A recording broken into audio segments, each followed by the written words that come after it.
Welcome to Audiobook 365 Stories. Mademoiselle Margot, Professor Revere's daughter, is here to join your English studies. Girls, said Miss Melford.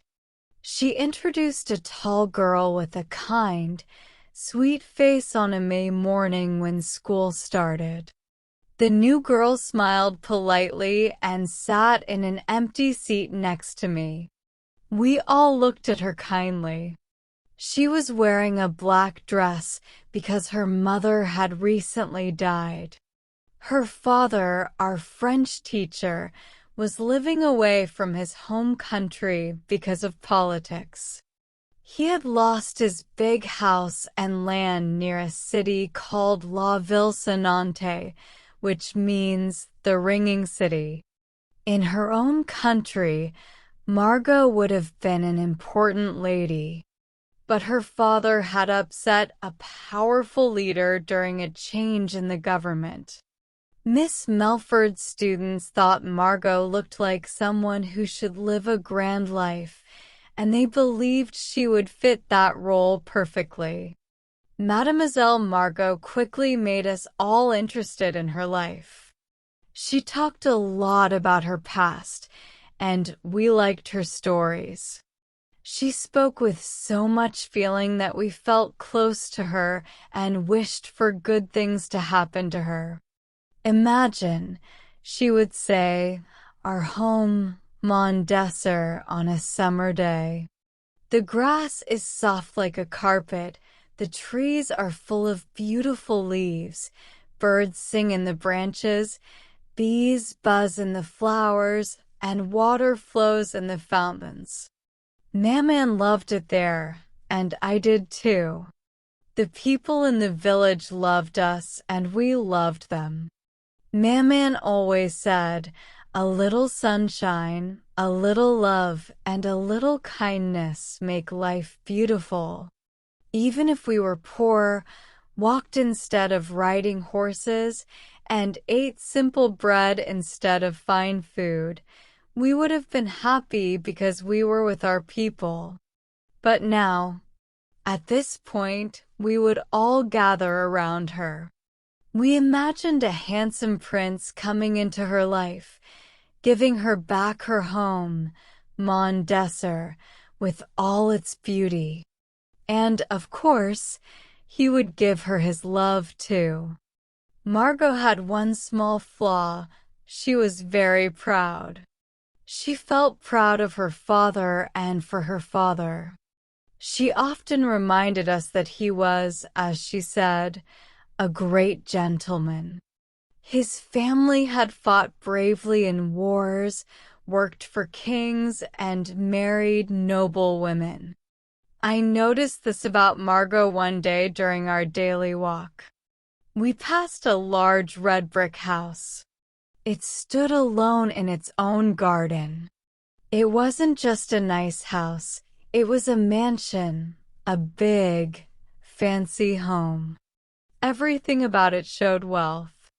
It had big greenhouses, large stables for carriages, shiny windows, and clean, beautiful gardens. As the school group walked by, a fancy carriage stopped at the big iron gate. A lady, about to get into the carriage, looked at us. Then she looked closely at Margot. The lady was very pretty, with blonde, fluffy hair the color of honey and pale blue eyes that seemed cold. She wore a smooth, blue-gray outfit with a flowing cloak lined with soft white fur. Her hat was very fancy and beautifully made.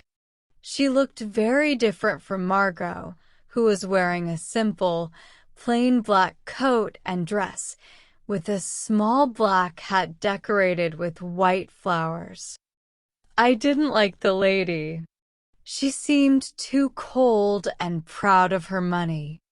The lady stared at Margot in a way that wasn't very polite. Then she bowed, walked over, and held out her hand. "Good morning, Miss Revere," she said kindly, but with a hint of pride in her voice. "I hope your father is well. And your mother?"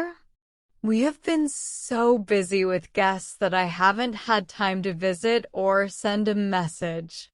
But tell her I will invite her to Bellevue very soon, the very first free day I have." The rest of the girls had walked ahead with Fräulein Schwartz, so Margot and I were alone. There was a short silence as the lady turned toward her grand carriage.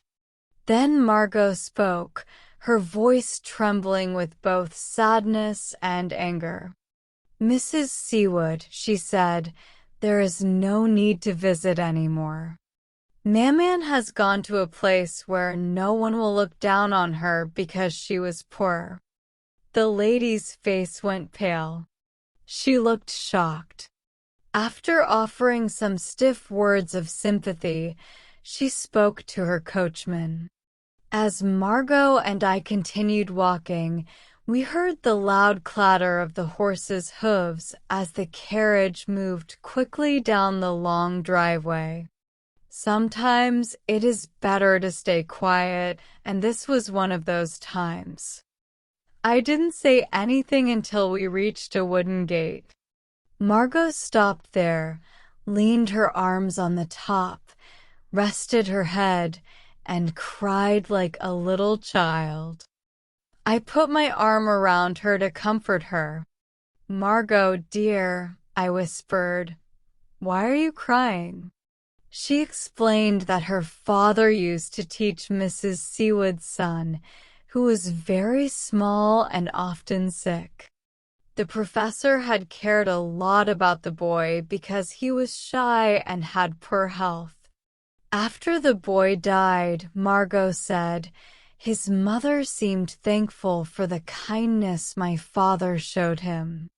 She visited us sometimes and even sent her carriage to bring Maman to Bellevue for a few hours. But she only invited Maman on days when the weather was bad. You see, I used to visit the Seawoods for my mother. I would take them little gifts, like bunches of violets, Easter eggs, and other small presents. Mrs. Seawood would always say things like, "How sweet," or "How lovely," but her tone was always proud, as if she felt above us. I never told Maman about her proud voice. I only told her the kind words because Maman would smile and say how happy she was that I had English friends. Once, I remember walking past Bellevue at night with Papa. It was a cold January evening and snow was falling. We were shivering. Bellevue looked like a magical palace, all lit up for a grand party. Papa, who is as kind and innocent as Don Quixote, said, "Why didn't your friends invite you, my little one? You could have worn your gray dress with the blue trim, yes." He didn't understand. My parents couldn't see how shallow the friendship was.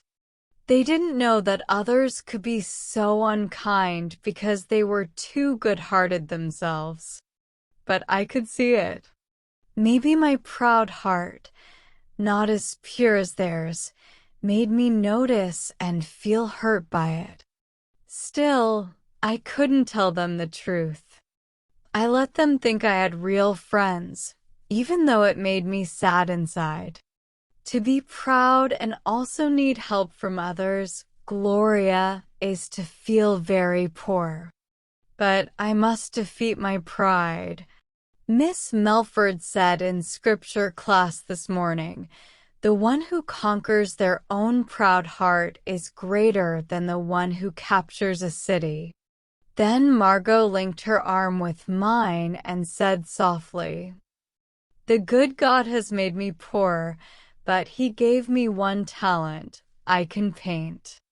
For Papa's sake, I must overcome my pride."